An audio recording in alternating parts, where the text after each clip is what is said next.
Good morning. Today we're here and we are blessed to have Mr. Dave Roever here to talk to us and give us a little bit of his story and maybe just touch us in a way where we, depending on our life situation, if we're going through something, or maybe just pass something along and fill your bucket so maybe you can be there for somebody else. Last night I got to spend a couple hours with him and I'm telling you, I am full. My soul is full. And, you know, I'm intense anyway, but you guys watch out. Because he filled it, so you guys get it for the next maybe couple months.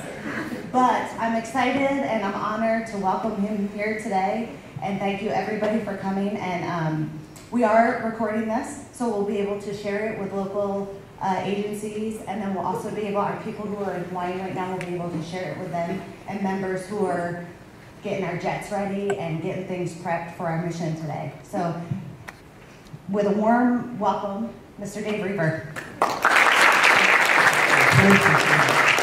Thank you. And good morning, and I apologize if it seems disrespectful that I'm sitting instead of standing, but standing is not my best, that's not my best objective this morning. I don't stand very long, very well. I'll explain that later. First of all, it's really great to be with you. Thank you, sir. Thank you for the opportunity to be on this base. And thank you, and Carl Harper, thank you, sir, for the history of me being here prior. And you brought us in years ago for 4th of July. It's been one of the great moments in my memory right here. And I want to thank you and all of you. Thank you for serving this great country.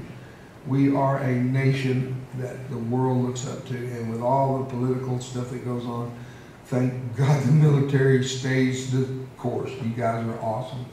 I like your uniform. I prefer what I call tiger greens. It's what we wore in Vietnam, and almost identical to the leaf patterns. And but I was with the Navy. And to give you a little history on my long military career, I was in the military active duty 2 years and 6 months, and 1 year and 2 months of that was in the hospital. So I really have a lot of experience. And I have more experience. I've been working for the Department of Defense since 2 weeks after 9/11, 01. Now before that, I traveled extensively for 9 years with Dr. Billy Graham, and I spoke on military installations in public schools. And then on Monday night at those huge rallies in the stadiums, I got 20 minutes to tell my story and encourage the military and teenagers. So throughout my career, I've had I've maintained a good relationship with the military. But being Navy, how did I end up there? Well, I was a seminary student. I was studying for the ministry. My dad was a pastor of a great church, and he was my hero.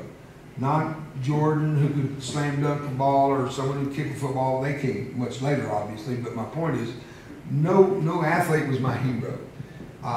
We never had a television as a kid. My dad said it's a thief of family time. What does he know? We never had. I didn't know who John Wayne was until I was 21 years old. That's a fact. And then my girlfriend told me about him. So I simply grew up in a monolithic. I don't even know how that word actually fits, but it was a single eye, a single vision, and that was to love God and country, and in that order. And I grew up in a family that had suffered greatly physically. When I was born, my mom almost passed away. She survived, but she went into such a deep, deep place physically. She lost, they put it this way, I got all the vitamins and minerals out of her body. She never did recover. She died, curled up in a fetal position in a nursing home at the age of 70. For decades, never spoke a word. We don't know if she ever could hear anything.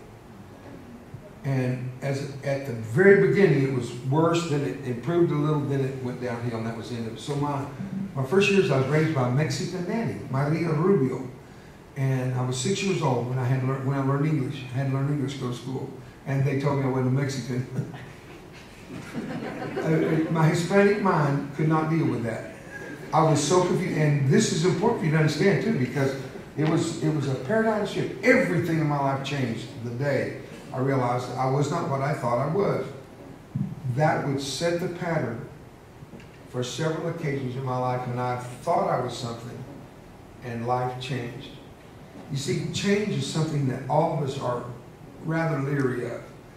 We sometimes prefer the predictable. Life is a lot easier if you can predict what's going to be. You can plan ahead. You can prepare. What happens whenever it changes and you can't, you could not have prepared for it? Well, you're looking at the physical evidence of great change. Now, it's a lot better. I'm going to tell you right up front. I looked in the mirror this morning. I said, "You handsome brute. You're looking good." 2 years ago, I only had one piece of a nostril. 2 years ago, these eyelids weren't there. The eye had contracted open. You know how it feels when you accidentally stick your finger in your eye and it burns? My eye felt that way for 50 years. It wouldn't shut. The eyelids were blown off. The nose was blown off. My lips, this half of my lips were blown off, and I drooled. My eye ran with tears all the time. Now it's about 90% better, but it still drains because the little drainage tube into the sinuses doesn't work. I'm not trying to talk about myself for myself. I'm trying to, I want to be the illustration of my own message to you. I went through huge change that quick. Happened in 1 second. I went from 190 pounds to 130 pounds. That's what they said was blowing off my body in 1 second. My face that I grew up with was laying on my feet. And the change that I went through as a young boy, when I couldn't bond with my own mom. And I learned a language that I would not have the rest of my life. Now, I still speak Spanish. It's not as good as it used to be, especially when I had to learn Vietnamese for interrogation. I learned Vietnamese, and when you have Spanish and Vietnamese together, they think you're Pentecostal. You speak with many tongues. And I kid you not, I was one confused kid. But whenever I went through this change in Vietnam, I can tell you I was emotionally and spiritually prepared. In the Comprehensive Soldier Fitness Program, there are pillars. One is physical, one is emotional, one is social, and they're a little different with the Army, but the other one is spiritual. Because the United States military, the Department of Defense, has discovered there is a spiritual side of the human being. Now, don't get that carried away with, oh, it's this denomination. I'm not talking about denominations. I'm not talking about religions even. I'm talking about that sense of purpose and faith that is born into us, and it carries us when our emotions fail us and our physical bodies cannot sustain us. Every one of us have that gift that's in us. And it's that spiritual side. When you reach down inside for something that you didn't even know was there. I discovered that training with the SEAL Team 1. I was a fat little preacher's kid growing up. When I got into the SEALs, you can't be fat very long. They shot me. I mean, I was still jiggling 15 minutes after we were through running. And it all went, I came home from training my wife. She's a little teenager. She said, "Ooh, baby, you're not half the man you used to be." And she was right. And speaking of her, I want to bring her into this picture of family, because in my presentation, I'm not going to treat us like we're children today. You'll see these elements, these pillars that I talk about. And I may, if I feel like I've not succeeded in defining it clearly enough, I may point at it and describe it in better terms. But I think you'll pick up on each of these pillars. Because in the Comprehensive Soldier Fitness or Airman Fitness, the thing that we have to have is all of the pillars. If you have a 3-legged stool, you take away one leg, it's going to fall over. If it's 4 legs, you take one over, it's unstable, it's typically going to fall over. Whatever the legs, the pillars are that hold us up, we want them all. We don't want part of them. Let's select and choose which ones we want or don't want. We have to grow into all of these things and let them grow into us. So I deal with the spiritual. That's what I was assigned by the Department of Defense. And my spiritual view, and again, I'm not talking about denominations or sectarianism. I'm talking about that part of us that we can rely on when things are going bad. And it went really bad. You saw that in my description of my childhood. But it went really good sometimes too. At the age of 16, I fell in love with a girl that would change my life. And I thought if angels had wings, she had to have them somewhere. Because no one ever touched me like that girl did. I just fell in love with her right off the bat. And I asked her to marry me, at which point she slapped me. She was 13. She said so. She said, "I'm only 13 years old." I said, but you have the body of a 14-year-old. I thought that was impressive. She slapped me again. If you love me, you'll wait for me. And I told her I'd pick her up at 10. That didn't work. I knew what she meant. And I waited for her. She graduated. And we got married. Ripe old age, 17 by her. And I had had my dad sign for me. I was too young to marry. And it probably wasn't the best that we should marry that young. But somewhere that spiritual side of me was helping guide my decisions. There was something about her that connected in my heart. And we got married and went off to seminary training where I was already 2 years advanced ahead of her. I'm older. And one day it was called the Student Union Building, Sub Building, and there's a little post office. And I opened my post office box, it was about that big, pulled out a letter. Selective Service Board. I didn't know what that meant. But I see you smiling on the draft. And in the letter it told me I was to be in Dallas, Texas at such and such time, day, and all, to take a physical, that I was being inducted in the Army. And why would I go in the military when I already had in my hand a letter of exemption? I would never, ever have to serve in the military. Draft or no draft, because I was a seminary student and ministerial, you were ministerially exempted from the draft. I was married. I was exempted from the draft. But something happened that morning. Remember me talking about these paradigm shifts? To go take my physical, I had to be there like 5 o'clock in the morning or 6 o'clock, something like that. I set my radio alarm. This is going to tell you how old I am. I set my radio alarm for 4 a.m. to wake me up. It clicks, the tubes had to warm up, then it came on. Now you know how old I am. Tubes? Are you kidding me? Well, it took about 4 or 5 seconds for that to come on, but the little click of that mechanical startup of the alarm, that little click would wake me up to go to school every morning. And when it clicked at 4 a.m., it didn't wake me up completely. I went into REM sleep. You know what that is? It's REM, rapid eye movement. That's, the psychologists say that you dream more during your REM sleep, and that's why your eyes move. It's like they're tracking what you think you're actually seeing, but you're dreaming. Here's the facts. You can dream 10 seconds, and you will think you dreamed 2 or 3 hours. It's that quick in your mind. When that radio alarm came on, I verbatim repeat. I recall exactly what it said.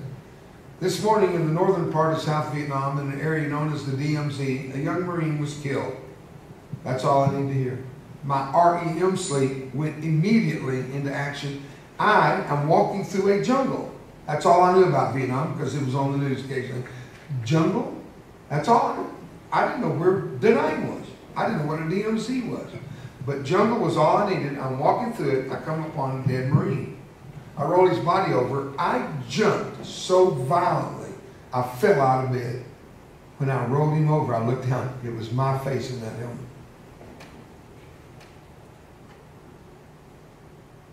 I fell out of bed.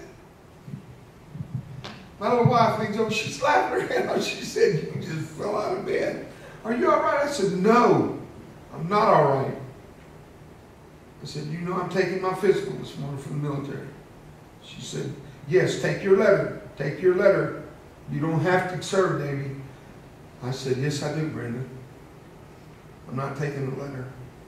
She started crying. She said, "Baby, please, please don't go. Don't take the letter." I said, "No." She said, "Give me one good reason." I said, "He's dead. I said, "He's a young Marine. He died this morning in the DMZ. Someone's got to take his place." That's as simple as that. And I didn't take the letter.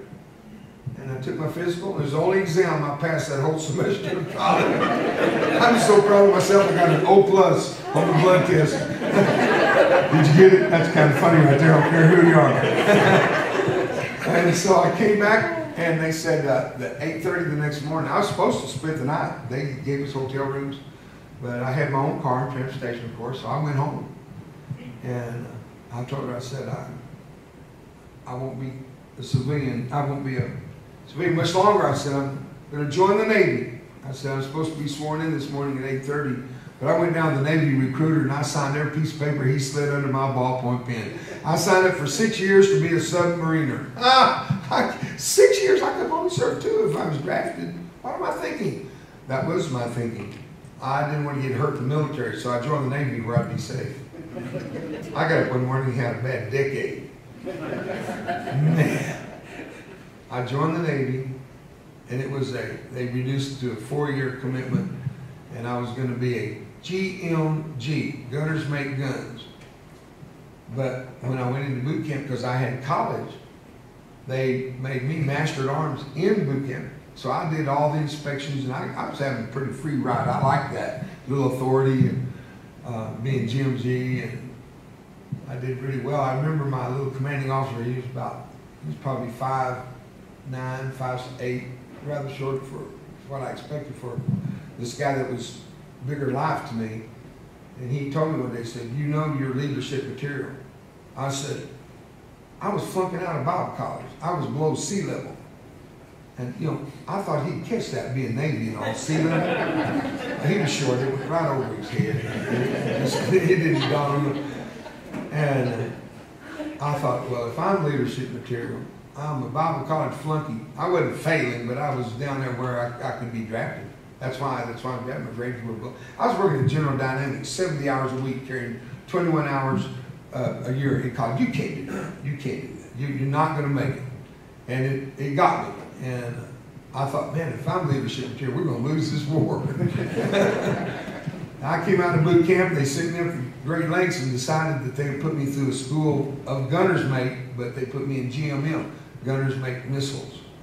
And it was a very challenging course. You had to learn all about electronics, schematics, diodes, and transistors, and all this stuff to how to build and rebuild and repair equipment that would fire missiles from the belly of that ship, and how to load these missiles on this huge cylinder like a giant pistol, you know, and then they rise up and fire. It's an amazing experience. I aced it. I was top of my class. First time I ever did anything educationally, succeeded and did well in it. I was challenged, and I had a little girl living with me that was my sweet wife. We got married, and before I went to Vietnam, and I would come home each night and she'd grill me with all these questions, so I aced every test. And underneath my certificate of achievement was my orders to Vietnam, and it would send me through Coronado. And I went back in my thinking and remembered why I was selected for that. I volunteered. I didn't even know what I was volunteering for. I volunteered to go. I said, fast boats? I like fast boats, so I volunteered. I didn't know there'd be fast boats in Vietnam. And so they sent me to Coronado, and I was assigned to a commander. I think he was actually the commander of SEAL Team 1. But anyway, he was a Navy commander, and he was a SEAL, and he was our trainer for my initial training, getting prepared to go to Vietnam in what was known as the Brown Water Black Beret. There were 3 units in the Special Warfare Division of the U.S. Navy. The Navy SEALs, the Navy Special Dive Vehicle Teams. That's the little tiny submarines with 1 or 2 guys running up down the coast of North Vietnam listening to Kim Jong-un pass wind in the toilet, you know. I mean, they hear everything. There's nothing gets by, at least to my way of thinking. The other group were Brown Water Black Beret. Now we're called Special Boat Teams. And they made a movie about us. It was called Apocalypse Now. And if you ever saw that, you remember those little boats? That's what I was on. I was a boat captain on that. They made a more recent one called Acts of Valor that featured those boats in connection with SEALs. The boat teams and the SEAL teams are symbiotically attached. But I make double sure everybody I speak to knows I was not a Navy SEAL. I was a Brown Water Black Beret. I am so proud of that because we were the smallest organization in the Navy at the time with the highest KIA. And you can't prove it because you go looking, it's MIA. If they don't retrieve a body, you're not dead, you're missing until they get some physical evidence, until a number of years pass. Some of you know more about that than I do as to that period of time. Well, in those little fiberglass river boats, they were fast, but they were vulnerable. Our up armor was about probably a 3/4 inch sheet of of fiberglass that boat was made out of. That thing would turn to white powder when a rocket hit it. It would just, it'd send the whole boat of white powder. I guess drive a cocaine addict insane, all that powder in so little time. Everybody gets killed. If it hits an engine, the engine explodes, you got shrapnel in addition to, now you have no boat to support you, no boat to float you. It was dangerous, but speed was our advantage. And I was sent to Vietnam with SEAL Team 1 and was there with them for 8 months. I took 2 injuries, 3 days apart, and the third day, the second injury on the third day, left me in the condition that I'm in today, worse condition than I'm in today. Because I've had 59 surgeries, and operation number 50 came 2 years ago. Operation number 59 came less than about a month ago. And they're still putting Humpty Dumpty back together again. And all the king's horses and all the king's men are trying. I want to tell you a little secret. That spiritual side of Dave Roever, he never did fall apart. Humpty's back. He's cool. He's good. Because on the inside, I don't deal with the things and issues a lot of my fellow countrymen do. In this global war on terror, a lot of these youngsters have come into this war and have served. And I get this, some of you are a perfect example. Your entire military career until the war officially was closed in Afghanistan, your entire career is in wartime. When has that ever happened in our history? The longest war in our history. And according to, and I remember Donald Rumsfeld said this, he said this will be a 35-year war. And I don't know if many people picked up on it. 35 years is it's kind of an average age or time of a generation. It's a generational war. Because you can't change a heart and mind without it affecting a generation of people. And if we don't change the heart and mind, the generation of our present millennials and younger that are coming in, and I use this term, I know it's not politically correct, but it's the best. Some of these little snowflakes need to rise up, and realize that life is not a computer game of bang, bang, you're dead, and then go play it again. This generation of young kids need to have somebody just like you. They're not all that way, thank God. They're not. I know that. I'm not going to generalize it. But the fact is, so many of them need somebody just like you who will stand up and say, let me help you through some of these things. And you need to understand that you survive disappointment. You don't quit. You survive injury. You don't quit. When it hurts the most, you give your best. You don't quit. And on July the 26th, 1969, and I know some of you thought, wow, that's back right after the War of 1812. Well, it may sound like that to you, but it wasn't to me. It's like yesterday to me. On July 26, 1969, I picked up a white phosphorus hand grenade. Now remember, I'd already had one injury 3 days earlier. This is my first day back on the river. For 3 days, I was off the river. The first injury was a firefight at exactly the place they sent us back to. And the first injury had a piece of shrapnel go into my eyeball, missed the cornea, the pupil, but it got into the white part, and they had to extract it or I'd lose my eye. And in the process, had a laceration across my right cheek, which 3 days later was blown clear off my face. My eyelids were gone, my nose was gone, my hair was gone. Got my hair back, I bought it, it's mine. And I'm proud of it, but I don't like chasing it across parking lots on windy days. I shared a little bit of this last night, but it blew off at the Citadel. I just had the whole, oh, it was a great day. All those youngsters, and they were responsive. I loved my opportunity there. And I'm walking out with a 4-star, he was Air Force General. He was Air Force's superintendent for that segment of time. We're walking out across that parking lot. The wind caught my hair. Wham, it was going like a frisbee out across there.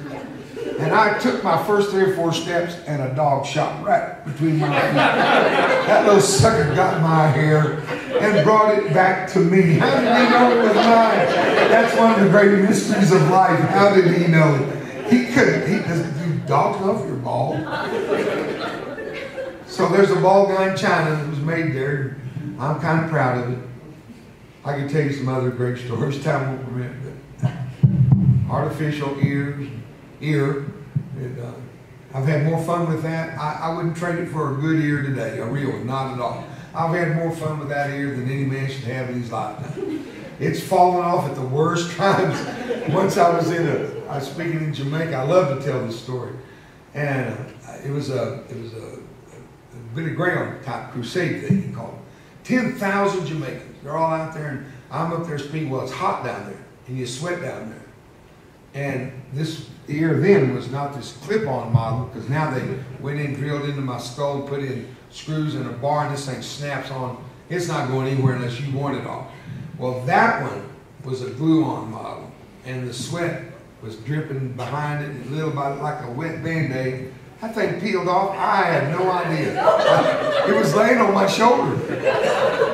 Now, I knew something was wrong when everybody does this. And they're sucking air like a Hoover, wide-eyed, pointing at me, not breathing. I'm thinking, oh, Lord, it's going to be Jonestown without the Kool-Aid. Something's wrong here. So I checked my fly. It was good. A man's got to do what a man's got to do. I don't know where that statement came from. I'm not sure what it means.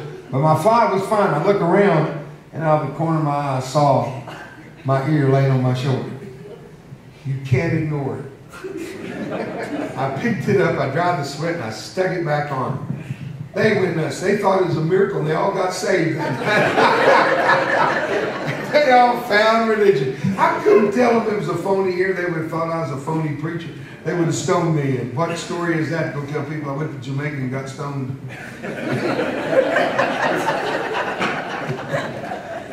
You're sitting there and some of you are thinking, he's making fun of all that. Yes, I am. Because I'm going to tell you something. That day in Vietnam, enemy gave me their best shot. They fired, they hit, they lowered the boom, and it went off and knocked me halfway into eternity and back. But I'm still here and they're not. Why am I still here? Because this resiliency thing I talk about is a whole lot more than just quoting little verses or chapters of a biblical or a Torah or a Quran or something. This is reaching inside of you. That thing that made you do what you did when you signed up. You had a sense of responsibility. You had a sense of commitment. You have the objective of not quitting when it hurts. And I chose to not quit. It's a decision you made. Now, in my personal experience, yes, I did have my faith in God. It takes as much faith to believe there's no God as it is to believe there is God. So it's not a question of shoving faith down somebody's throat. Everybody believes in something. So whatever it is you believe in, let that be the core of your values. And you can fall back on something you believe in, are willing to invest your life in. Always choose well, grasshopper. Choose well. Because when you come to the end, with one foot in the grave and one on a banana peel, you don't get a second shot at it. Choose well. And then invest yourself in what you believe. And make sure that when it hurts the most, you give your best. Never give up. Don't ever give up because it's hurting. Some of you in this room right now are going through trouble. Who knows? It's as private as your life can be. But without knowing, I can tell you today, marriages are at risk in the military. Multiple tours, long tours. You're gone, whether you're the male or female in the relationship or whatever. And same-sex marriages, whatever your relationship is, if one of you's gone, you're going to deal with the question of loyalty, faithfulness. Who's going to stay true in times of being deployed?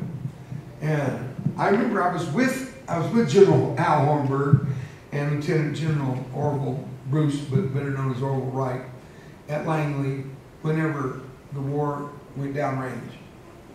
And I was in the room when the United States Air Force General at ACC, Air Combat Command, and his executive, his vice commander was standing there, and they were talking about the tours with the Air Force should be limited to no more than 90 days. That was the original intent, that you as military in the Air Force would be dispatched or deployed for no more than 90 days.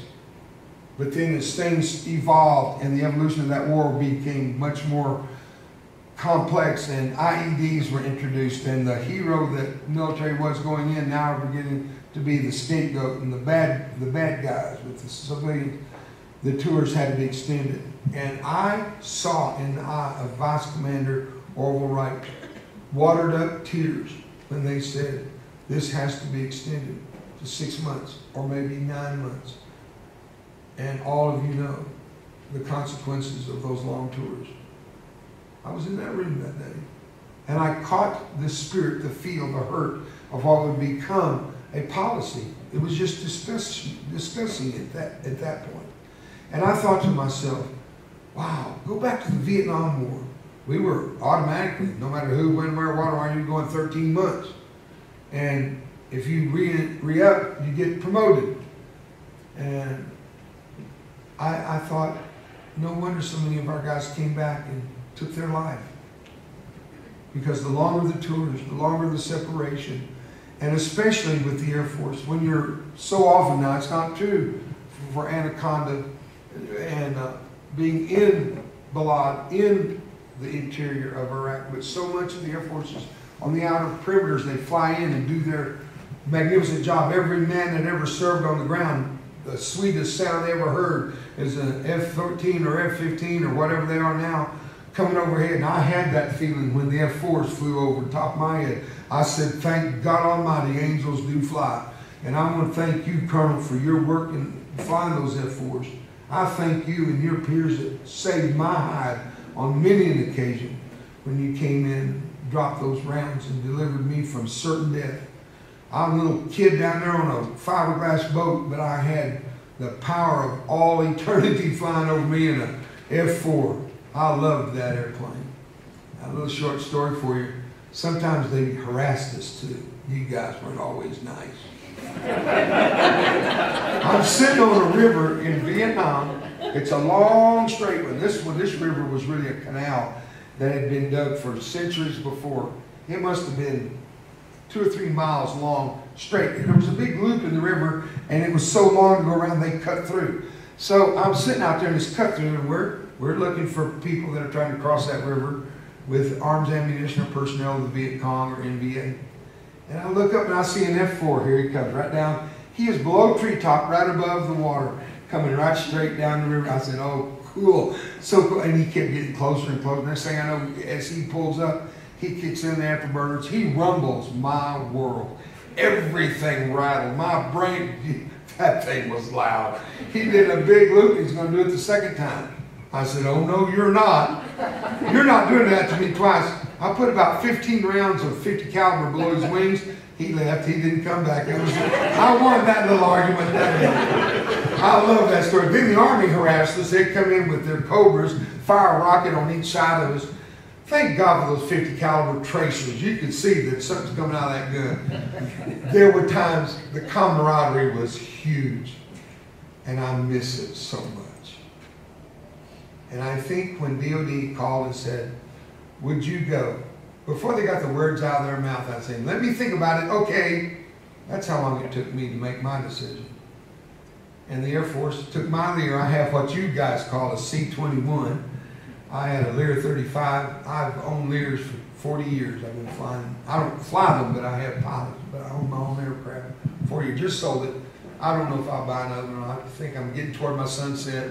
Not sure I want to carry that load again. My point is, the Air Force called. Not the Army and Navy or Marine Corps. Air Force called. Would you go to every installation we can get you to in the United States? Share your story that there's hope after injury. There's life after war. I said, count me in. They said, we'll use your plane, but we'll supply the fuel. They were paying 78 cents a gallon for fuel. I was paying $7 a gallon for it. That ain't right, folks. And we did 2 a day, sometimes 3 a day. We'd go all over with that kind of speed, as you well know, 540 miles an hour, 450 knots average. We could get around the country pretty quick. And we'd go to whatever base was best time for our arrival. I took a general, I took a chaplain, and myself. And we flew all over this country. It was one of the greatest experiences doing those. Media chasing us, trying to catch us doing something wrong. Never happened. I invested myself into those troops all over the country. And then they said, would you go down range? So they sent me to PSAB to start with, Prince Sultan Air Base there in Saudi Arabia, Kuwait, Oman, Qatar, UAE, Afghanistan, Iraq, Bosnia, Kosovo, Syria, North Korea, South Africa, wherever the troops were, and other places. Some places I didn't know where I was. I go in on a C-130. Now this, I'm talking about downrange, not my airplane here. I go on a C-130, we fly all night. I had no idea where we'd land. I'd go do a program that had them all waiting. We'd get back on that plane, fly to some other country. I don't know the countries all of them that I was in. But the ones I do, I cherish. And this is one of the coolest stories. I was flying in a C-130, not in country. If I stayed country, I was on Black Hawks. But when we went to other countries, always went, and they always had a C-130. It was typically the same group. And they were a National Guard unit out of Pope Air Base. And that, I think, was in, not Oklahoma, Georgia? North Carolina. Thank you. And they were wonderful. That was a great team. And for my tour for that, at that particular time, they were shuttling me around country after country. Well, I was the highest ranking. I'm ranked, thank you, Air Force, as 07. That's just protocol. If I had that authority and pay, I'd be cool. But it was nothing. It was just so that when I landed, these generals or colonels I was able to work with the general command. And that was thoughtful of them. But it also gave me first choice of the bed up in the cockpit of that C-130. And there's a little bed up there. You guys been in them, you know what I'm talking about. And well, now a two-star got on one day. First time I had an officer on. That plane was dedicated to me. Wherever they sent me, that's what I went in. Well, now I have this two-star and a captain and an E9, a command sergeant major of the Army. You know, they're armed from neck to ankle. And it's a night flight. I knew where we were going to Kabul. And we're flying at maybe 21,000 feet, whatever it was. Everything, including instruments, everything. No lights of any kind, flying in the dark. Nothing outside or inside that had any reflecting possibility. And I told the two-star, I said, sir, and I had fun. I said, you know, I'm a commander of one star. And he laughed with me. I said, but I'm going to forfeit my bed for you. He said, no, sir. I said, that's yours? And I said, no, please, sir. I'd be humiliated to think a little E4 was what I retired at is going to not take it's going to take the bid from a two-star. He said, no, we'll be getting out here pretty soon. I said, you jumping? Those guys jumped. And I'm going to tell you what he did before he left. I went back, and I was in the belly with him back there. I call it the cavernous part. That nothing was in there but water. And they're getting ready to jump, and the back's going to go down. And I said, let's take hands, and I want to pray with you guys before you jump. Oh, they didn't like holding hands. No, that was not. I said, come on, guys. Let's just have a little moment to just ask for divine protection. So we did. When I got through that very short little prayer for their protection, he reached in his pocket and pulled out his coin. It's got a black ace of spades on it. And he had this tiny little light you could squeeze. It's about smaller than a dime. It was triangular shaped, and you could squeeze it, and a red light would glow, very faint. Couldn't be seen, probably 10 feet away. And he held it right over the coin. And this is what is written on that coin. We killed terrorists with deadly precision. May they rot in hell. And he squeezed that coin in my palm. And they jumped. It was immediately following that Khalid Sheikh, number 2 Al-Qaeda guy, with bad head. Remember him in the picture? Looked like he just woke up. Well, he did. I have no proof of what I'm going to say. It's probably not true. But then I wondered if those aren't the guys that brought him in. And why would a two-star be up there doing that kind of risk? I don't know, but I can tell you this. My appreciation, my love, my respect for the military, I thought couldn't get any bigger and any better. That night it went right through the roof. My grandbaby slept all night last night, as did I. My children, my wife slept all night without fear. There was no distant thunder of artillery. There were no machine gun bursts of fire, no hand grenades, because you were on the wall last night. I take it personal, ladies and gentlemen. I know the sacrifice. I'm not a novice. I know what it takes to serve, to wear that uniform. As contractors, to come in and partner when you could go anywhere and do anything you want with your experience. I don't take it lightly. Colonel, thank you. Generals, to what your airmen, first class, or I don't know what you call them. I love you, and I thank you for what you do. Because freedom's not free. And my tiny little experience is enhanced because Mrs. Harper is sitting in front of me today. I came here 20 years after I was injured to this facility. And I'm going to tell you the story that I like to give you the best of my heart in. So I took the injury on the bank of the river in Vietnam. I got you there a while ago. Let's pick up there and move forward with this story. A sniper's bullet penetrated the back of my hand between the fleshy part of the thumb and index finger. It hit the grenade, white phosphorus, and it detonated right here. That's why this side was second-degree burn from my clothing. But it didn't take the white hot phosphorus. I've been told it burns at 5,000 degrees. I didn't have a thermometer. I've been told it's twice the heat necessary to melt the engine out of your car, and you can put it on your engines of your boats, which we were told to do if the boats had to be abandoned. We had to destroy the engines so they couldn't be used by the enemy, destroy the weaponry if it couldn't go. And how do you do it? With phosphorus grenades. That grenade was in this hand, in this position, and my left hand was elevated slightly, just like a pitcher was about to throw a ball, and my life changed. It went from Spanish to English. It went from a healthy mom to a dying mom. It went through all those changes I had gone through prior to that day, having been prepared for something I could not prepare for, knowingly.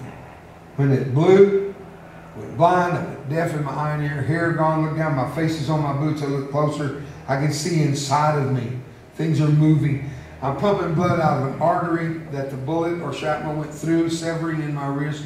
These three fingers are hanging by that piece of skin on the inside. This thumb is going back and forth, and I'm pumping blood out of that artery. I'm on fire, I'm white hot, and I feel nothing. Tell me how that happened. I feel absolutely nothing. I'm in shock, but I didn't pass out because I jumped in the water. Who wouldn't? Put the fire out. Every one of you know what Willie Peter, they call it. You know what white phosphorus? It burns in water. I'm burning in the water. I'm literally boiling the water like a heating element in a teapot. My skin is floating up around me and it's all on fire, drifting off with the current. I guess you could say I was beside myself. Oh, I waited all day to pull that on you. I needed to pull myself together, right? I swam up on the bank of the river and I'm on my knees. And all this damage that I can see, I can't see my face, but I know it's gone. I saw it on my boots before I jumped. I fell over backwards. Everybody thought I died. My chain of command got it from our group right back to, and here was my commanding officer, Lieutenant Vince Rambo. It didn't mean anything back then when he Rambo movies, but Lieutenant Vince Rambo. He was at the command control center and got the message that I was KIA on that river. Everybody at the boats. They were on two boats, my boat and the other. 8 people there. 8, 4 men per boat. And that's all we ever, 2 boats. One time we did a 8-team, 16-boat flotilla. And it was huge. And we took over an island that had been taken over by the Viet Cong. But always went in 2s. Never went by itself. That's why the movie Apocalypse Now is kind of off its mark. But right equipment, but wrong training. And I'll never forget this. I'm on the bank of the river. They think I'm dead, and they said the nicest things about me. And so, why didn't they tell me that when I was living, quote unquote? And if they knew I wasn't dead, they would have killed me. I can hear pop, pop, pop, pop, the indisputable, undeniable sound of a Huey helicopter. Those blades whipping through, and I found out why they pop so loud. I was told, I'm going by hearsay, I guess, the tip of that wing, of that propeller is going so fast. The tip of the wing is breaking the sound barrier. That's why it pops so loud. Out there with that kind of centrifugal, I don't know, but I knew a helicopter was coming in. It was a dust-off. And they flew in, landed, and they came running over, and now my legs are folded under me, I fell backwards. Nobody's touching me, I'm glowing white hot. This phosphorus is everywhere, and it's burning through me. It burned through my throat and gave me an automatic tracheotomy. If it hadn't happened, my tongue was swelling so bad I was suffocating, and I started breathing through that hole in my chest. These are not accidents to me, but I'm not going down that road in my view. You'll get a little bit more of that in a minute, and you'll find out why I am a man of faith today. They came running over, and they just rolled me over on the stretcher while I was still burning. The stretcher's made of canvas. They picked me up, started running. It caught fire, it ripped open. I fell right through my head. Have you ever had one of those days when nothing goes right? I'm on the ground again. I'm face down now. All this phosphorus covered in mud and dirt. They roll me onto a second stretcher, and away we go. They get me in. I'm rolled up in a wet army blanket. They dipped it in that river to soak it, so it would help suppress some of that phosphorus still popping up out of my body in flames. And only need, as you know, it only needs oxygen to spontaneously combust. You don't have to pull a pin or light a fuse.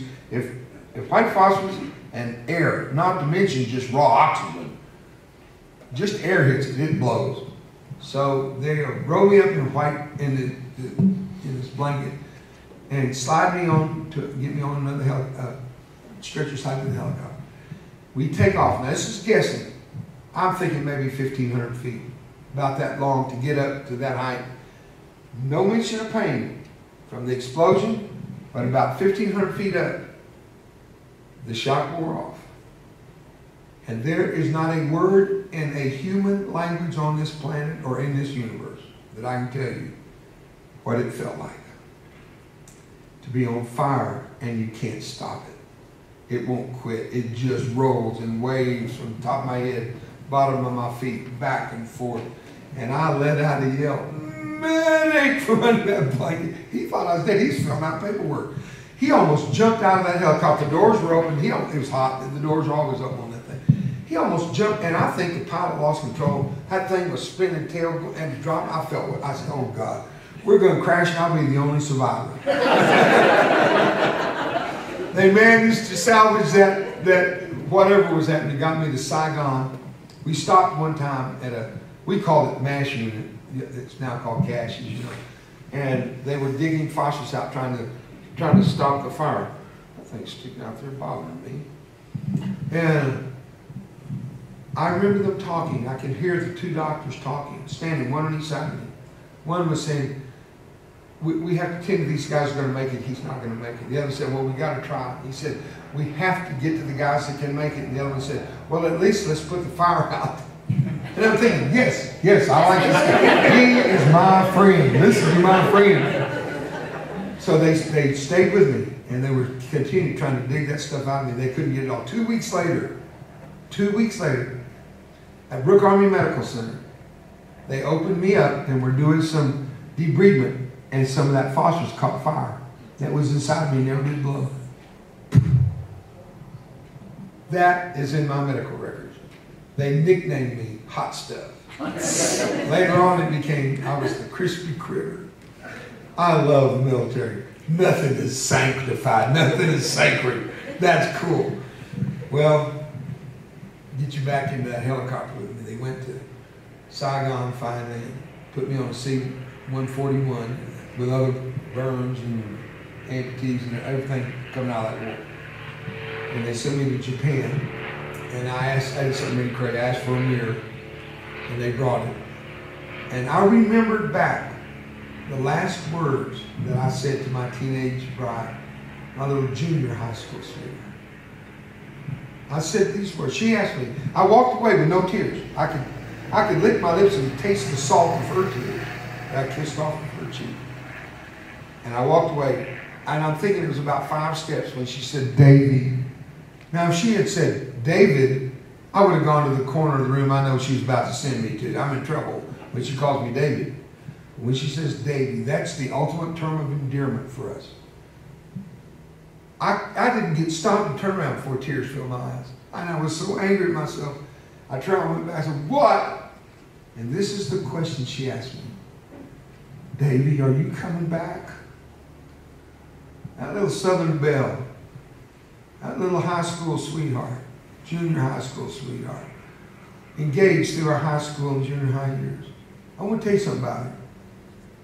She's not a quitter. I didn't know what I married. I thought I married the prettiest girl. I didn't know I married the smartest, wisest, most wonderful angel that ever was given to a man to be a wife. I loved her. I looked at her and I said, I'll be back without a scar. Where in the world did that come from? That scar thing, we were already told, we were indoctrinated that if we came back, we'd be mutilated and most likely not come back at all. And I said, I'll be back without a scar. I could have said, I'll be back, then I could be governor of California. But when I said, I'll be back without a scar, I felt a chill go up my spine. I knew it. I just made a promise I can't keep. And I turned and walked away. 8 months passed, as I told you, 2 injuries. You've already heard, and on that second injury, I didn't think a whole lot about life and death. I thought about, I just broke a promise. Which had its benefit, because if I broke that promise, I was thinking I'd still be alive. But as time went along, and in Japan I asked for that mirror, I knew that promise was broken, and I didn't want her to ever see me in the condition I saw myself in. This side was mostly bone. I mean, there were pieces of cheek. It was horrible, just to put it. This side was swollen almost to my shoulder. That girl was going to have a monster come home to her, and I wasn't about to have it. So I decided I'd take my life. Now, how do you do that when you're in a hospital? Everything you're hooked up to keeps you alive. There were no guns, no knives, no handfuls of pills. I realized, well, unhook. Duh. So I pulled the tube out that I thought would be the best one. I laid my head back and I waited to die. And I got hungry. I pulled lunch. I pulled the wrong tube. I'm laying there and I'm not dying. And they come up, boy, did they chew me out. Here, my food's dripping on the floor. I don't know what it was. It was something in the IV. And they chewed me out and sent me to America. And here is where the story begins that I'll close with this morning. I'm going to put in reverse order what happened, so, because I want to say this, the first event, I want to save it for the last story to share with you.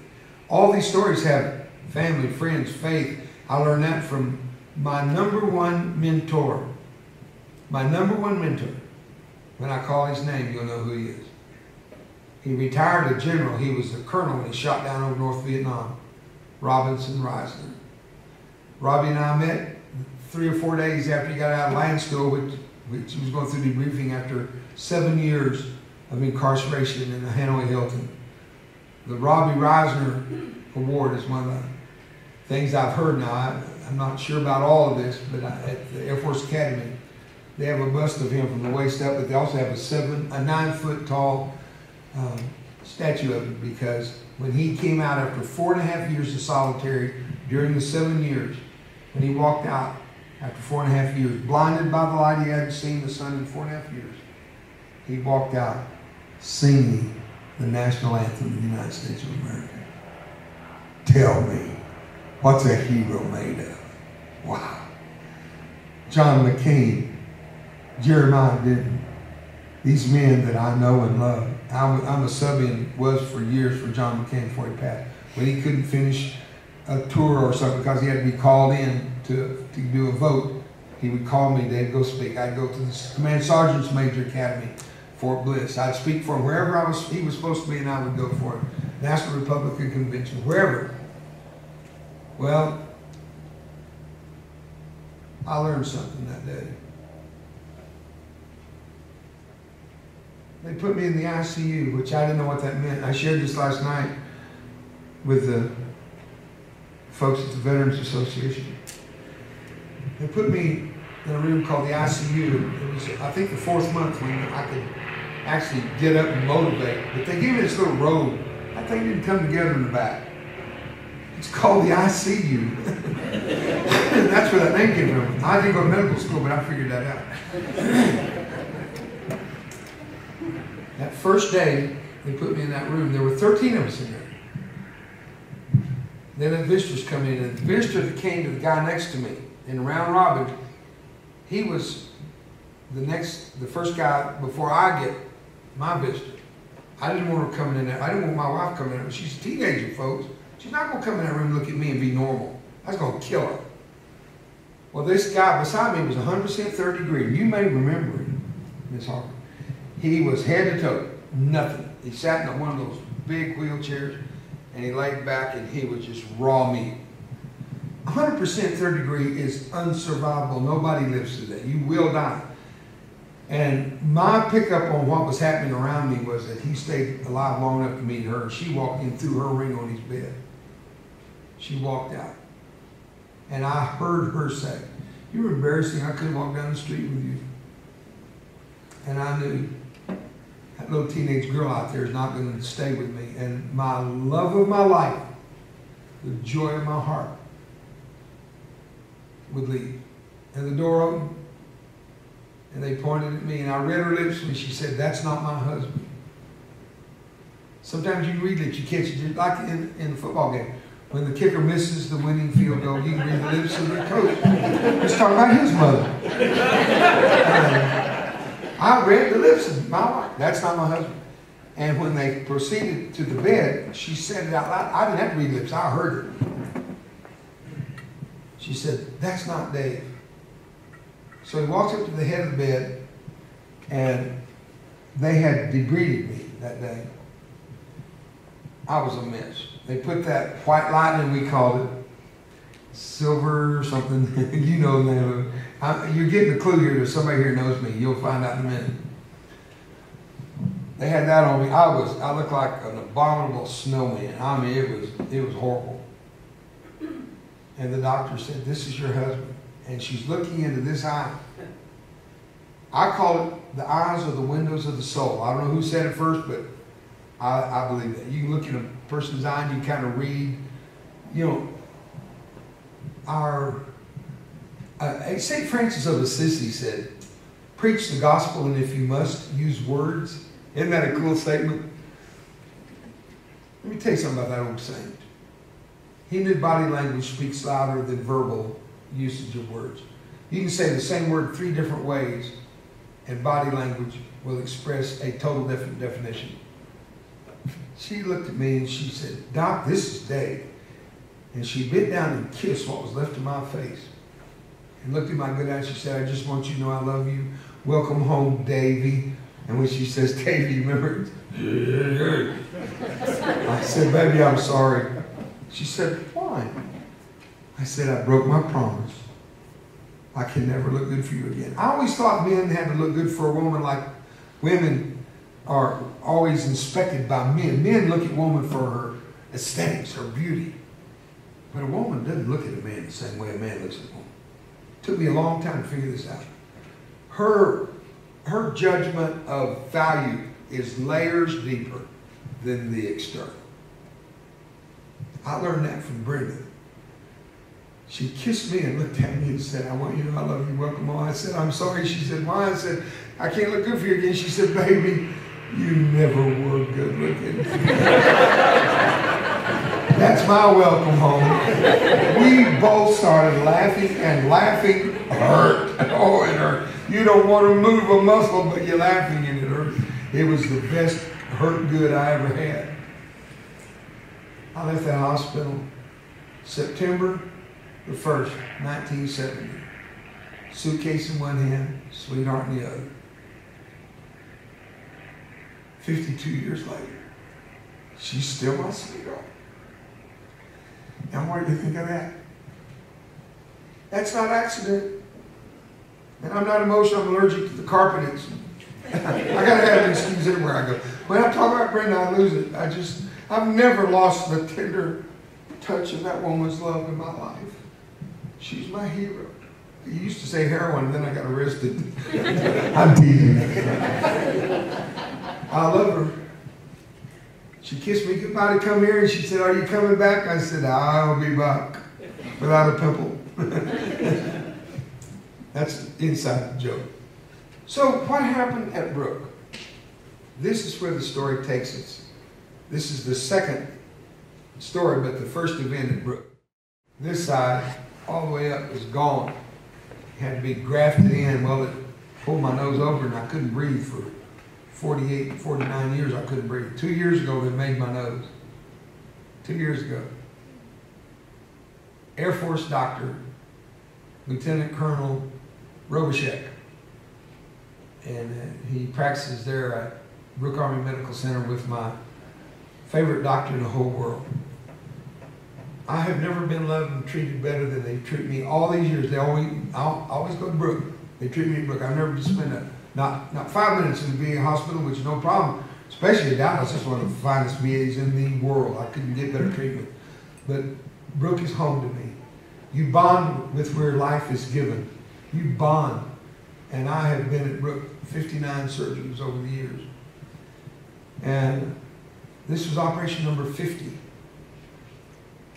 And they built my nose on top of my head, made my eyelids, made my lips, released my neck, where I had been drawn down so tight. My scar tissue started contracting. Well, the first surgery started out in that debridement tank 59 surgeries ago. And when I bowed up in such horrific pain, I grabbed up and I grabbed that woman's hair right there and flipped her into that tank with me, or partially in. I was out of my mind. I thought, she's killing me. They're all killing me. They're all killing me. Fight for your life. Mrs. Harper had to be the most beautiful woman in that ward. I'm going to tell you that right. And sir, you have great taste. She was absolutely adorable. All the guys talked about her.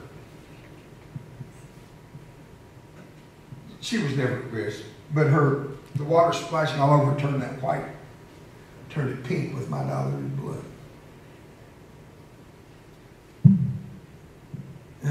They said, he's had enough. I said, yeah, I think so.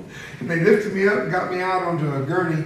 And I left the debridement and they pushed me up to what we nicknamed in that room. We called it death row. We called the debridement room hell. So we go back and forth, death row to hell, death row to hell. And you know, the more gross you make it, the more fun it is. I mean, y'all remember the group Earth, Wind, and Fire? Any of you remember that rock group, Earth, Wind? Oh my goodness, I am old. They put out a song called Hellfire, I'm gonna teach it to burn. We would call KTSA radio, and they'd play that at exactly the right time when all the visitors came onto the burn ward. And we all turned our radios to the same station. So all the visitors came into Hellfire, I'm gonna teach you to burn. Oh, we were bad. Pushing me down from I won't call it hell, from debridement to ICU. The medic was pushing me on this cart and had a wobbly wheel on it. And you know, when you're in pain, everything ticks you off. Everything makes you mad. And that wheel was just grinding me the wrong way. And then the medic says, now in the morning, we're going to do this again. And he shouldn't have not said that. I almost sat up on that gurney. I wasn't strong enough to do that yet. I looked and I said, no, you are the entire United States Army is big enough to put me in that tank again. You'll never hurt me like that again. Well, he had heard all that bravado stuff before. But I hadn't said it before, and I meant it, even though I knew I was exaggerating. He said, okay, you'll die, gangrene, so I'm okay. I said, well, wait a minute, let's negotiate. And I turned my head. I said, let's negotiate this. And they can't put you to sleep. They have to do this every day, don't they? It has to be every day. If they put you to sleep every day, the hypothalamus of the brain goes into a sleep state. You don't wake up and you die in a coma. And they can't give you enough drugs to stop the pain. It helped, but nothing's going to stop that kind of pain. Nothing. So it was not the right thing to say. And he said, well, if we don't take you, you're going to die. And I said, he said, if I don't tell you, you won't know. I said, well, I don't want to know. And this was my word to him. Let's make it a surprise. Now, I'm going to be all night. I'll be awake knowing 8:30 in the morning, hell's coming on a blue draped gurney. I said, don't tell me, surprise me. That was my word to him. 8:30 the next morning, I was right, didn't sleep all night, anxiety attacks, I knew what was coming. I heard that rattling wheel on that thing coming down the corridor. They walk up, and this is what happened next. This is where this story takes one of the most bizarre, amazing twists in my lifetime. They pushed the gurney up beside the bed. They got on each end. 1, 2, 3. You know how they do that. Well, they didn't lock down the gurney. And when they swung, the guys on the feet end lost their grip. One of them did, then the other had all that extra, and he couldn't hold. and my feet went down between the gurney and my bed, and I'm about to hit the deck with the rest, and I knew, I'm thinking this is going to leave a mark, you know, that this is going to hurt. So I got my wings out the best I can, and hanging on my bed, and the gurney slipping away, and a man stepped up. I honestly think he was about 6 foot 7 inches tall, 350 pounds with no body fat. I'll never forget this man as long as I live. He was so strong when he moved, human specimen to the max, big old cannonballs that pop up on him. Wore a white t-shirt and it stretched with every move. He was black, he was bald, and his name was Rosie. It was on his arm, tattooed right there, Rosie. I'm telling you God's truth. Mrs. Harper knows him, knew him. We didn't know him long, but we knew he was there. He reached over with his right arm and put it behind my head, and I knew what he was doing. He was trying to save me from falling, so I stiffened my neck, and he's got that giant arm under my head, and he reaches over between the gurney and me now, and he picks me up like a forklift, effortlessly, pulls me against his giant chest. I looked up into the face of a man I'd never seen in my life. He turned, and I thought he was going to put me on a gurney. No gurney for Rosie. He carried me all the way down that corridor to that debridement room, bent over the edge of that tank, lowered me into the water, pulled those hands out, stepped back, folded his arms, leaned against the wall, and the window let the morning sunshine of that golden hue of a new day come through. And on that beautiful ebony skin, there were little streams of fire, of tears reflecting. It looked like little splashes of fire dripping on his arms. His lips were moving. Rosie was praying for me. They were hurting me. Yes, you were, Miss Harper. It hurt. It hurt. But I'm alive because you didn't quit. I'm alive because you stayed in there with me. When I'd had all I could take, they said, Rosie, and he came back and he put his arms down that now filthy water with my skin. It's a hue of pink with my blood. He lifts me up and they take terry cloth and they rub you till they make you bleed because they're going to do grafting. They start with animal skin, then cadaver skin, and ultimately your own skin. But they got to get blood vessels to the surface. You got to bleed. And they scrub you. And then they wiped his arms and dabbed the blood that had now coagulated enough to stop bleeding. And he turns, no gurney for Rosie, and he starts down that long corridor. And I'm going to stand for this. And this is what he did as he carried me. These are exactly, word for word, his words. As I walk, as he walked, you'll be fine. I wish I had his baritone voice. You'll be fine, big man. You'll see. You'll be fine. You'll be fine, big man. You'll see. You'll be fine. I bet he said it 10 times. And he got me back to death row, to an ICU, lowered me down, pressed his arm against that air mattress, pulled his arms out so he wouldn't drag against my tormented flesh. Then he turned and he faced me. And he said again, as I looked into those auburn eyes, I still think I saw Mars and Venus and the moons and the stars. I don't know what I was looking into. It was an amazing, unbelievable moment, like a dream. You'll be fine, big man. You'll see. I had a little piece of hair up here that survived somehow. And with that giant hand, he pushed it down with the touch of a mother's love. You can see he's thinking, what is he going to do next? And what he did next, I'd never let a man do. He kissed me on my forehead and turned and walked off. 20 years later, I'm where I am right now. Not in this building, but we were out the airstrip. It was 4th of July. The tent was set up expecting 10,000. I remember this so well. Give me a crowd like that and I'm in heaven, Bubba. I gave it my best shot. We were having a blast. At the end, a very beautiful lady walked up. Hair cut perfectly, more or less a business suit. She said, "You're Dave." I said, "Yes, ma'am." She said, "That's not your name. Your name's David, but that's not your first name. Your first name's Milton, right?" I looked at her and I said, "Wow, who are you?" She said, "I'm the nurse you pulled into the tank." It was Mrs. Harper. She said, "I thought it was you, but I didn't recognize you with your clothes on." Don't go to Sunday school with your nurse. I never laughed so hard. She stood there and I said, do you remember Rosie? And she said, I do. And this was our conversation. Do you know where he is? Because I look for him. Remember, to this day, I still look for him. He'll be older than me because he was probably 10 years older at that time. I said, do you know where he is? She said, no. I said, you know where he came from? She said, no. I remember the next conversation. I said, when did he come to Brooks? She said, when you did. We both knew the answer to the next one. When did he leave? When you did. I've never found him. I looked diligently. I've already inspected this crowd. I can't find Rosie. I just want to say thank you. I got to say thank you 29 years ago to a lovely woman that all these years, sir, I've talked about her. She's been a friend for a lifetime because of what she invested in me, of her heart and soul. It was not easy for those women. Those men would scream. You could hear them scream from debridement. You could hear them all the way at the other end of the hall in the waiting room for visitors.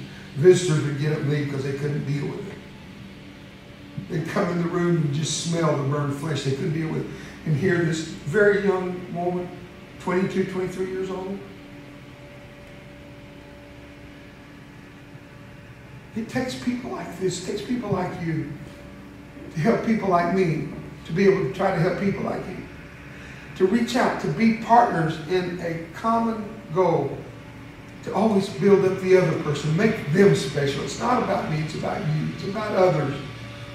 The founder of the Salvation Army was General Booth. The last word he uttered on his deathbed, the last word that passed his lips was, others. And he died. What a man. If I could do that. No, I'm stuck with a plastic ear that falls off in Jamaica, and kids ask me, is that real? I said, no, I take it off and play the piano. I say I play by ear. I had more fun. I could walk on water and my tombstone would say he played the piano by ear. But you know, I wouldn't change a thing. But that is not to say I would do it again. Now, I've had that question asked me more times than I'll ever count. You'd do it again, wouldn't you, Mr. Roever? And I laughed at one guy said, boy, that's amazing. I get the hand grenade and you got the brain damage. Do it again. I said, are you out of your ever-loving mind? I wouldn't do it the first time, but it was going to hurt this man. I'm not a hero. I played football in the 9th grade, 1 down. It hurt. I quit, joined the band, watched other kids get hurt. That's the hero talking to you. But I cannot deny, not knowing tomorrow in those days and not knowing tomorrow today. I don't know what tomorrow is. I'm not going to stop doing what I do because this is what I am made for. It's what I live for. So I don't know what tomorrow holds. Would you do it again? No. But would I change anything? Absolutely not. Let the past be what the past is. We are shaped, forged in the cauldron of the fire of life. And every one of you have been through disappointments. You've been through hurt, whether it's family, whether it's friends, or faith or no faith, whatever you deal with. And that family, friends, faith thing was given to me by Air Force General Robinson Reisner. He and I traveled the world with the Army, of all things. We spoke to rapid deployment forces, they called it then. Traveled all over the country, all over the world, sharing how to survive emotionally and spiritually as a prisoner of war, or how to survive traumatic combat injury. It's not because we're good, it's because we were forged in fire, just like you. The things you go through shape you, mold you, make you stronger. That's why you cannot quit. You must not quit. You must forever stand for what you know is right, even when those that don't agree with you try to hurt you. If you are certain in your heart of hearts, you know what the truth is. Don't live a lie. Live your truth. And watch what you can do to make it better for somebody else. It's called others. I cannot say I've had a more meaningful day than to sit today with my favorite nurse of all my life. Mrs. Harper, thank you, Colonel. Thank you for inviting me to come speak that day. Thank you for all that all of you do. There's a new chapter to be written in my book today. In sign language, it means I love you, but my throat got blown off, so I speak sign language with a lisp. I love you. I do. And I'm open to any questions any of you might have. And I'm very eager to respond. And she's got a mic in case you can't hear her. We've got about 10 minutes, maybe. Anybody? Speak loudly, you won't need the mic, but let's hear it. Please don't be shy or uncomfortable. You can tell I was really bashful with you today. So come on, anybody, raise your hand, let me hear from you. All right? Well, it's pretty good. Were you about to raise your hand? Yes, sir. Sure. How did all of your injuries, all of your afflictions, how did it affect raising a family? Oh, wonderful question. That's a third level thought. That's down there, everybody, right in where it matters. My children never knew me not to be scarred. That's all they've ever known. And I would take them to Disneyland, and you know how the lines go back and forth? Well, you see the same ugly face 5 times before you get to the ride. And my children would hear and see people respond to me when I wasn't looking, when my back was turned. And I wondered, what's it going to do to my kids? What's the long-term effect? Well, I'll put it this way to you. There's not one thing about my children to this day that I would change. They grew up to love their mama and daddy, and because I've been this way all their life, they thought everybody else was weird because they had a face that was symmetrical. They could not understand why people's face was boring. They had the same on both sides. That is exactly what my son told me. Why does everybody's face look the same? I didn't know what to answer him. And when he hit 5th grade, he came back and said the mother of all nasty curse words 3 times. What does that mean, Dad? And I said, it means you're not going back to school. So he said 3 more times. I put my children in homeschooling, put them in the back of a Learjet, flew them all over the nation with me, and raised our kids on the road. My son has 2 masters, working on a doctorate. My daughter's married to a captain of the fire department down in Pueblo, Colorado. She's a pianist and soloist in her church, and the top real estate salesman wherever she goes. She's in sales lane. She's an amazing. I love my kids, love my grandkids. I can't ask for anything better than what I've been blessed with. If I had a perfect face, I wouldn't know what to do with it. I would. Children would cry, teenagers would ask, men would run. When I told them you're a good I am, you have been burned. What is it all about? It's about taking what you've got in life. This is what I was given. I'm going to use it for good. And my family has backed me 100% undeniably all the way through. Thanks for asking that question. Anybody else? Usually if one person asks, the others start to generate. I'd love to respond, but my time is getting close. I got about six more minutes. Oh, back in the back, yes. Loudly, please. Can you tell us what you're doing for the military disabled vets? I'd be glad to. Thank you. And that was not a plant in the audience. But this is what I do. I mentioned it earlier about Lieutenant General Orville Wright. I called him right after 9/11. I said, Orville, I'm going to do something, and I'm going to spend millions. I want to spend them in the right place, the right way, for the right people. I want to do something for our warriors coming back to this war so they won't be treated like we were when we came back to Vietnam. And he said, Dave, take it to the wilderness. Remember that? No installations, no institutions. Get them out of the hotels. Get them into a place they're not familiar with. And there, rebuild them from the ground up. So I bought 2 ranches. I have invested $12 million in 2 ranches. They are spectacular. We have built on both ranches. We built in Colorado, an hour and a half from Fort Carson, up in the wet mountains overlooking Wet Valley, it's called Wet Valley, at the Sangre de Cristo mountain range of the Rockies. 5 peaks over 14,000 feet tall. All of them in perfect view of the windows of that huge, gorgeous log lodge. We built there and built bunkhouses. We built maintenance facilities that are beautiful. They transform into a chapel-like facility for graduation. We graduated 6,000 warriors through our program that have been injured in the wars or through accidents at home. If you raise your hand, you got hurt, you're coming to my range. We have 2 of them, as I said, one in Colorado, one down near San Antonio, hour and a half from Brooke, Army Medical Center. And both places accommodate, by request of several of my generals in the military, agreeing, keep it around 20, but no more than that. Preferably around a dozen people. The smaller the group, the better the personal contact. And that has been proven to be true. Although for exponential reasons, through the years now these numbers are growing. We can accommodate about 50, and we're specified by SOCOM South and by FSCOM, Air Force Special Operations Command out of Roever Field. They send me their wounded or their sick that have gone through, if they're terminal. We get a number of terminal patients that we're a place of hope and love that they can't get to quick enough. But if you're in uniform, or if you're retired out of the military and you've been hurt, we are your place of healing. And both ranches are in full-time operation. It takes about 2 weeks to get them turned around. The one in Texas is 360 acres, high fenced. I bought it from a hunting corporation that brought in hunters from Europe to shoot elk at $50,000 an elk. Well, I don't let people hunt those elk. The only animals that are ever harvested are for purposes of their health, so they don't get too many.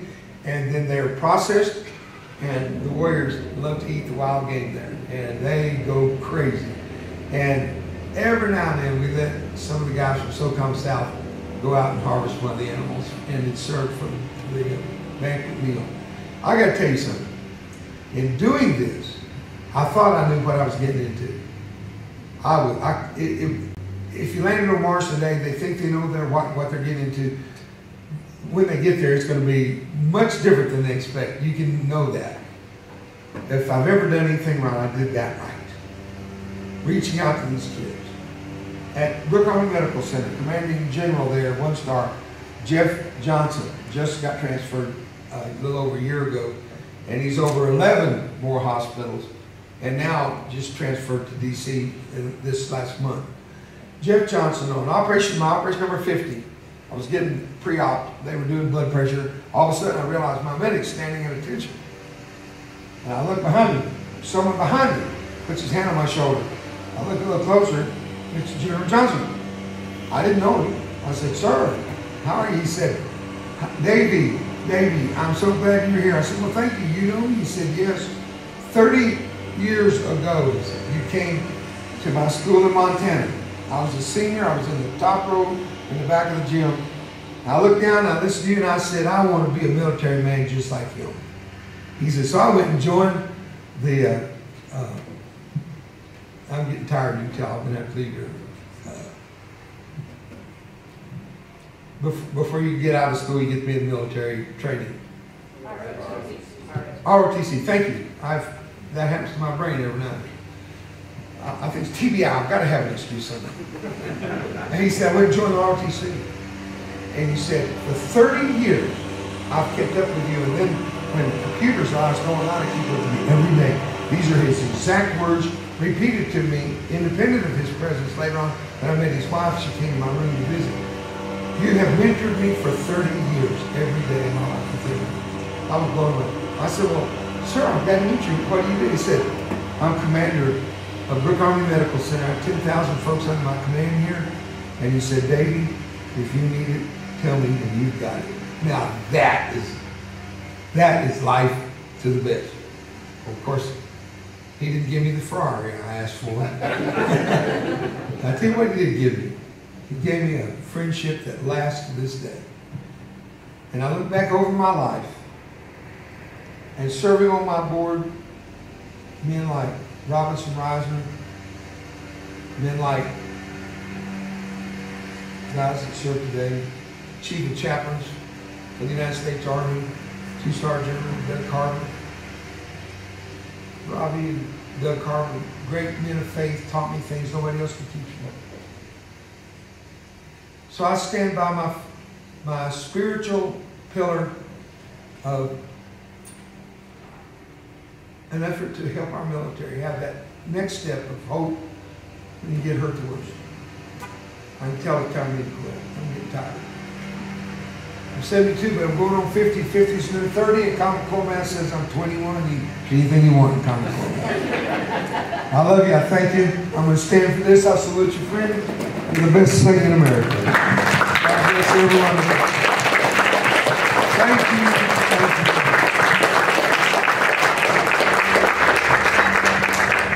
I want to thank Colonel Edwards and Lieutenant Colonel Orgeron and Chief Engel. What a blessing that we have a man that believes in resiliency and making that one of his top priorities and making it a team's top priorities. We need to be there for each other and bring in amazing humans like you who inspire us. I'm blessed and so grateful to be able to do this. And please, those who know I'm very by the regs, but I am going to go out of regs and I'm going to give you my LRS patch. Maybe it comes out. Is Rosie in the building?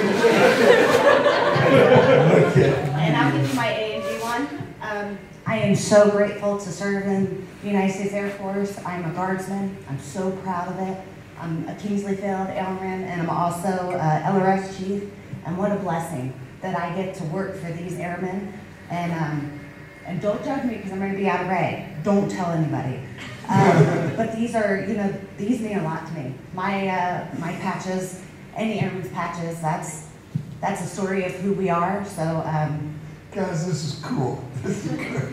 Thank you so much. And I'm sorry that he is on a tight schedule. He actually fit us in. We've been working about 3 weeks. He's actually leaving for Lakenheath in less than a week, and then he's going right to Germany. So he cared so much about us that he came out of his personal time to come and do this event for us. How lucky are we? So I'm so grateful. How privileged am I? That's the real story.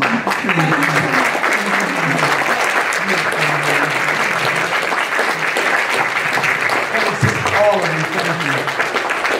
I would say I'm blown away, but I don't use that term too hard. Thank you.